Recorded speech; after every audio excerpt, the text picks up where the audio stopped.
Happy Sunday, Chapel Street kids. I'm Miss Libby. What? Miss Becky. Miss Becky. Time to wake up. Is it that time already? It isn't Sunday. Oh, good. It feels so good to rest, doesn't it?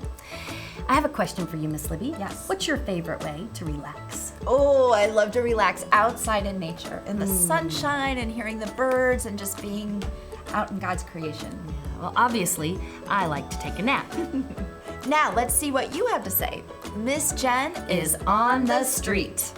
Hey guys, it's Miss Jen reporting from Chapel Street, and I'm going to find some kids asking some questions for today. Hey Miss Heidi, I have a question for you. And I have an answer. What is your favorite way to relax? Oh, I would say a nap. You can't get more relaxed than a nap.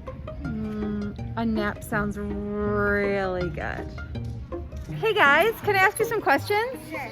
All right, I have a question. What is your favorite way to relax? Watching TV. Well, sometimes I go outside and go to my pool and sit around that area. Oh, so jelly, I wish I had a pool. Well, I like reading a book usually, or I'll sit outside and read a book. I'll probably read a book or like watch some TV. These are so good. I would probably just sit on the couch and read a book. I would just sit on my bed and relax. Well, it looks like we have a lot of readers here tonight, that's for sure. What do you think is the best way to relax? Anything, I guess. Anything not involving school. School, not relaxing. I mostly sit on the couch watching TV. You know what? I think that's one of my favorites too. The same. Same. How about you girls? What's your favorite way to relax? Playing on my iPad, to be honest. Same as Ruby and Sadie. Just sit around and watch TV? That's the best. All right, thank you, ladies. My favorite way to relax is being outside in the sun and just reading a good book. Or just being outside in the sun and just enjoying it. This is Miss Jen signing off. What great answers. Kids at home, take a minute and answer that question in your home right now.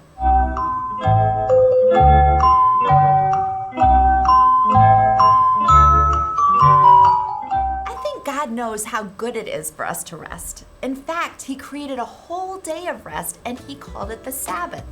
Even though God doesn't get tired, He was showing us what's best for us. And resting doesn't just mean taking a nap.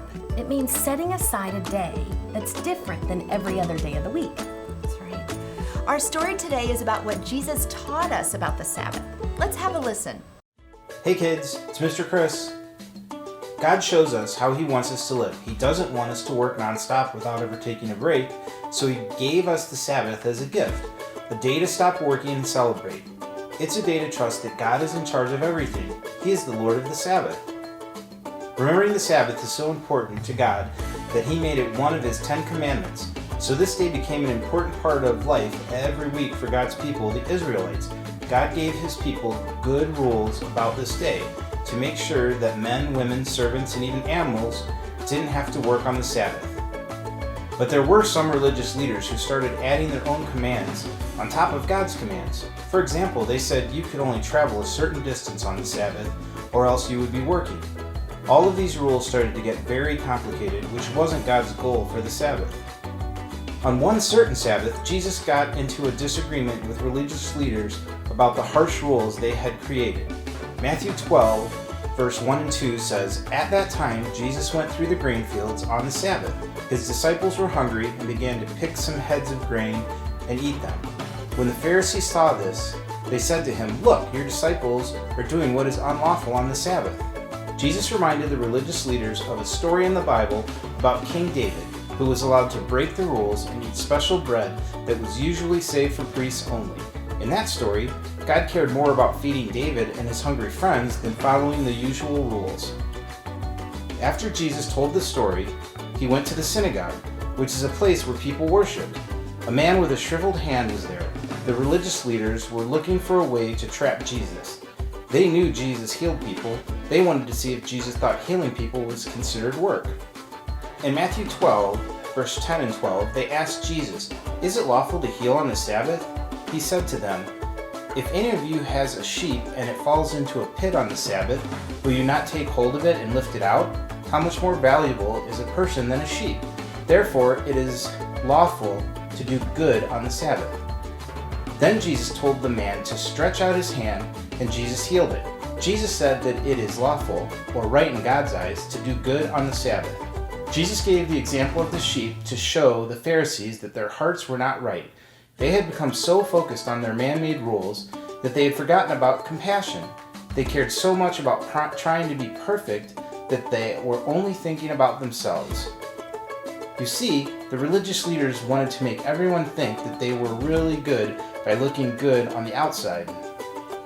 They wanted people to praise them for following all the rules, but God looks at our hearts. He cares most about what is happening on the inside.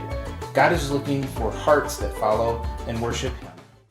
Jesus taught that because the religious leaders were so strict about following their Sabbath rules and looking good on the outside, they had a hard time showing compassion for someone who needed healing. They totally missed the point that God is Lord of the Sabbath and that He looks at the heart, which is the point of the rules in the first place. To Jesus, the man with the shriveled hand was more important than a law. That's right. God is Lord of the Sabbath. And when we choose to stop working and set aside time to remember and celebrate who God is, that is keeping the Sabbath. All right, let's look at our remember verse now. John 17:3. Now this is eternal life, that they know you, the only true God, and Jesus Christ, whom you have sent. Now let's hear that verse from a Chapel Street kid. Now this is eternal life, that they know you, the one and only true God, and Jesus Christ, whom you have sent. John 17:3. Thanks for being here today. We hope you had a great time, and we look forward to seeing you next time. Chapel Street kids, may you know the one who rules over everything.